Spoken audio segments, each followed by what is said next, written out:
শেষ প্রশ্ন, উনি তো বলছেন যে পঞ্চায়েত সমিতির সভাপতি পদেও উনি আছেন, ওনাকে সরানো এত সহজ নয়।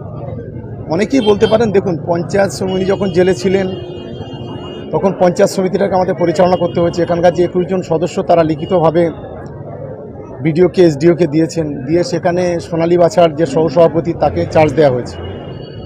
ফলে আইন যেটা আছে আইনের পথেই এগোবে। সিভিল যে রুল আছে, পঞ্চায়েতি যে রুল আছে, পঞ্চায়েতি যে আইন আছে, সেই আইন মোতাবেক পঞ্চায়েত সমিতি চলবে। আরাবুল নিয়ে আপনাদের স্ট্যান্ড কি? দেখুন, বিচারাধীন বিষয়। বিচারে পুলিশ ধরেছিল, অ্যারেস্ট করেছিল, সে জামিন পেয়েছে। তৃণমূল কংগ্রেসের সঙ্গে কেউ যদি বলে আমি আছি, তা আমি কি না বলবো?